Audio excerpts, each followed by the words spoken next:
જય શ્રી કૃષ્ણ મિત્રો, ગીતા જ્ઞાન ચેનલમાં આપ સૌનું સ્વાગત છે। મિત્રો, આજે છે એકાદશી અને એકાદશીના દિવસે ગીતાજીનો અધ્યાય 3 કર્મયોગ સાંભળવાના છીએ। આપને આ વિડીયો પસંદ આવે તો લાઈક કરજો, શેર કરજો અને આ વિડીયો કેવો લાગ્યો તે કોમેન્ટ બોક્સમાં જરૂરથી લખજો। અને જો રહ્યા છો આ ચેનલ તો સબસ્ક્રાઈબ પણ કરી દેજો, જેથી બધા જ નવા વિડીયો તમને પહોંચે। ધન્યવાદ મિત્રો। શ્રીમદ ભગવદ્ ગીતા અધ્યાય 3 સાંભળવા માત્રથી સર્વ પાપોમાંથી મુક્ત થઈ મોક્ષને પ્રાપ્ત થાય છે। આપણે આપણા આત્માના કલ્યાણ માટે પૂજાપાઠ સત્સંગ કરવો જોઈએ અને આ ગીતાજીનો અધ્યાય 3 જે કર્મયોગ દ્વારા માત્ર સાંભળીએ તમારા જીવનનું કલ્યાણ થશે। મિત્રો, ગીતા શાસ્ત્ર એ ભગવાનનું સ્વરૂપ છે, સાક્ષાત કૃષ્ણનું સ્વરૂપ છે। મિત્રો, ગીતાજીનો અધ્યાય માત્ર સાંભળવાથી જીવનની દરેક સમસ્યાનું સમાધાન થાય છે અને ભગવાન કૃષ્ણની કૃપા પ્રાપ્ત થાય છે।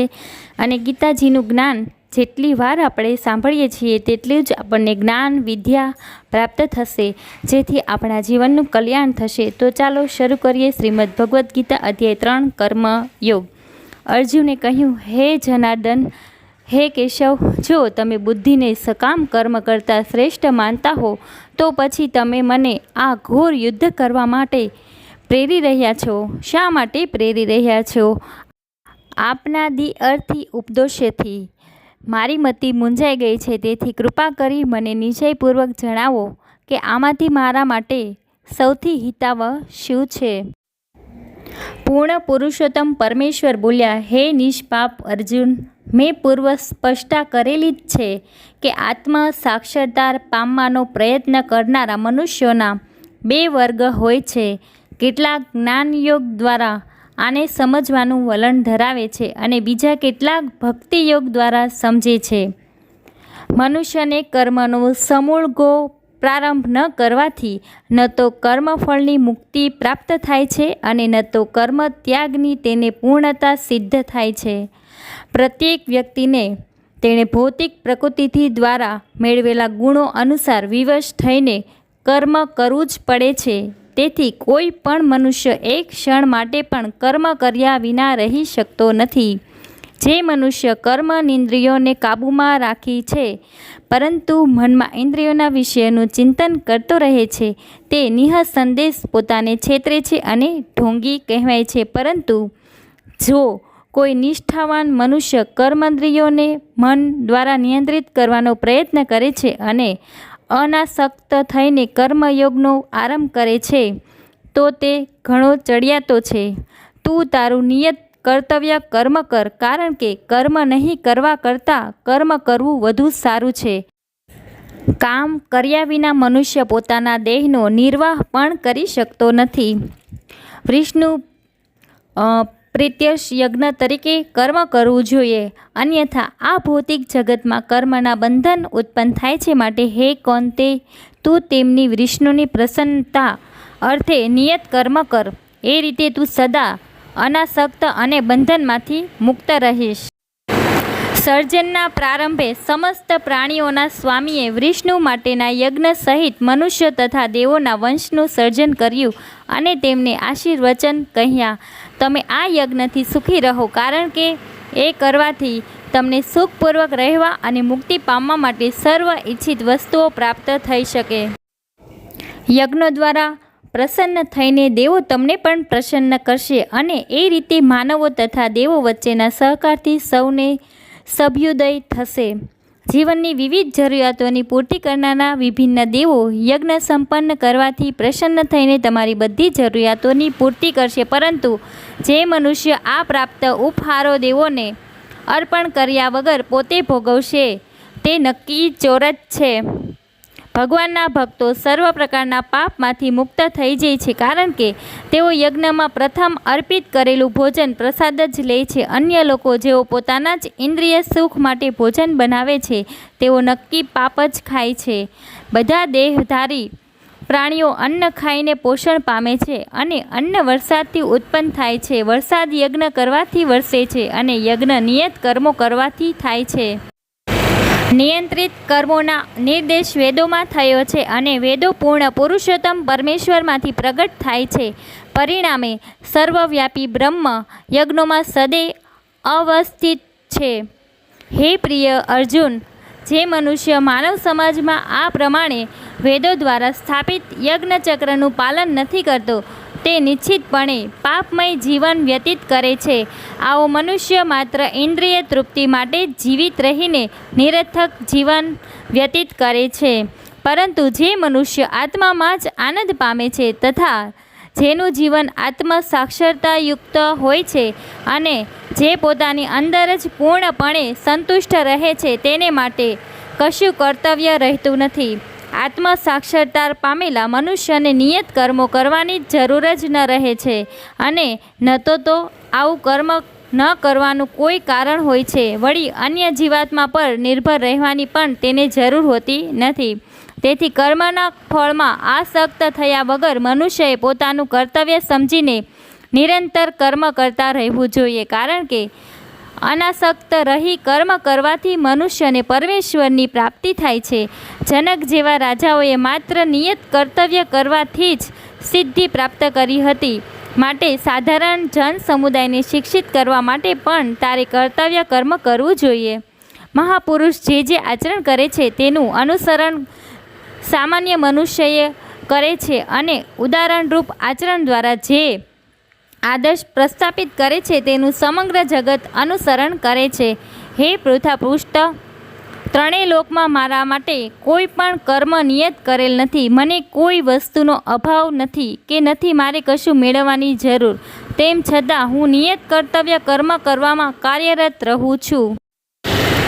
જો હું નિયત કર્તવ્ય કર્મો સાવધાનીપૂર્વક ન કરું તો હે પાર્થ, બધા મનુષ્ય જરૂર મારા માર્ગનું અનુસરણ કરશે.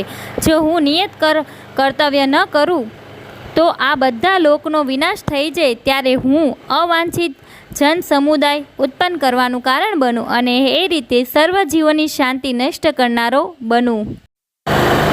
હે ભરતવંશી, જેવી રીતે અજ્ઞાની મનુષ્ય ફળ પ્રતિ આસક્તિ રાખીને તેમના કર્તવ્ય કર્મો કરે છે તેવી રીતે વિદ્વાન જનોએ સામાન્ય લોકોને સાચા માર્ગે દોરવા માટે અનાસક્ત રહી કર્મ કરવા જોઈએ.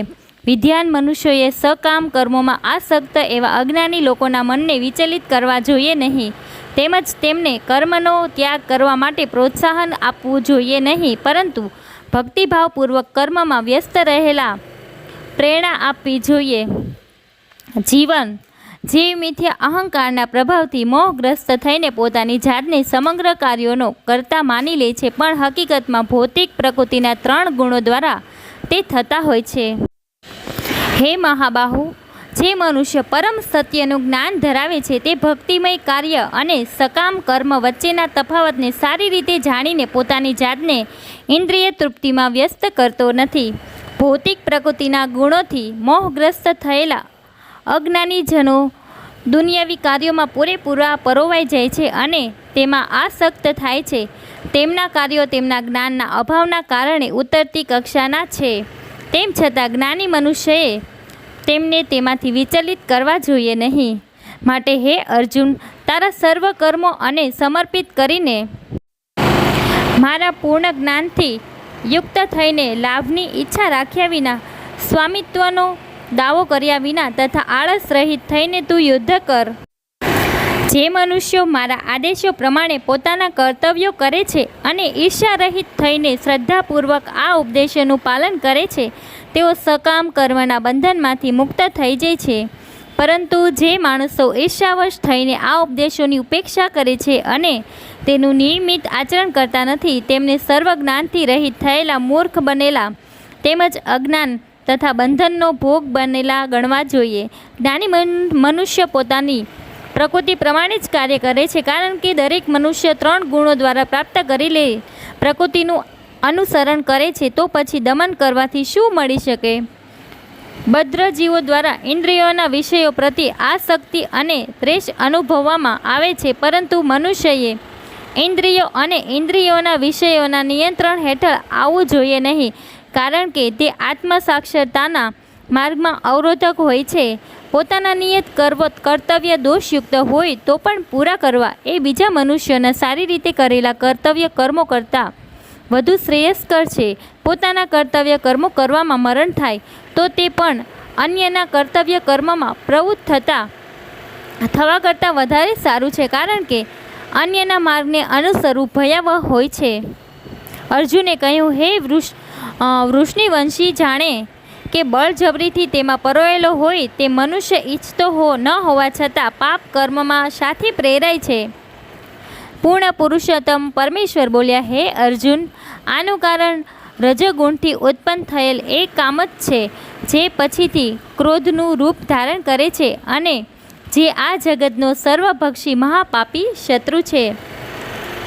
જેવી રીતે અગ્નિ ધુમાડાથી, દર્પણ ધૂળથી અથવા ભ્રૂણ ગર્ભાશયથી આવૃત રહે છે, તેવી રીતે જીવાત્મા આ કામ વડે વિભિન્ન માત્રામાં આવૃત રહે છે. એ રીતે જ્ઞાની જીવાત્માની શુદ્ધ ચેતના કામરૂપી સનાતન શત્રુ દ્વારા ઢંકાઈ જાય છે અને આ કામ કદાપી સંતુષ્ટ થતો નથી તથા અગ્નિની જેમ બળતો રહે છે. ઇન્દ્રિય, મન તથા બુદ્ધિ એ આ કામના નિવાસ સ્થાનો છે. તેમના દ્વારા આ કામ જીવાત્માના વાસ્તવિક જ્ઞાનને ઢાંકી દે છે અને તેને મોહિત કરે છે. માટે હે ભરતવંશીઓમાં શ્રેષ્ઠ અર્જુન, શરૂઆતમાં જ ઇન્દ્રિયોનું નિયમન કરીને પાપના આ મહાન પ્રતીકનું દમન કર અને જ્ઞાન તથા આત્મસાક્ષરતાના વિનાશકર્તાનો વધ કર. કર્મેન્દ્રિયો જડ પદાર્થ કરતાં ચડિયાતી છે, મન ઇન્દ્રિયો કરતાં ઉચ્ચતર છે અને બુદ્ધિ મનથી પણ વધારે ઉચ્ચતર છે અને તે આત્મા બુદ્ધિથી પણ વધુ શ્રેષ્ઠકર છે. એ રીતે હે મહાબાહુ અર્જુન, મનુષ્યએ પોતાનો ભૌતિક ઇન્દ્રિયો, મન તથા બુદ્ધિથી પર જાણીને અને મનને વિવેકયુક્ત આધ્યાત્મિક બુદ્ધિથી સ્થિર કરીને આધ્યાત્મિક શક્તિ વડે આ સદા અતૃપ્ત કે અસંતોષી કામરૂપી શત્રુને જીવી લેવો જોઈએ. આ પ્રમાણે શ્રીમદ્ ભગવદ્ ગીતાનો કર્મયોગ એ નામના પ્રથમ અધ્યાય પરના ભક્તિ વેદાંત ભાવાર્થો પૂર્ણ થાય છે. શ્રીમદ્ ભગવદ્ ગીતા અધ્યાય 3 કર્મયોગ સમાપ્ત. આપને આ વિડીયો કેવો લાગ્યો તે કોમેન્ટ બોક્સમાં જરૂરથી લખજો અને હજુ સુધી ચેનલ સબસ્ક્રાઈબ નથી કરી તો પ્લીઝ જલ્દીથી કરી દો. મળીશું આવા જ નવા વિડીયો સાથે. જય શ્રી કૃષ્ણ મિત્રો.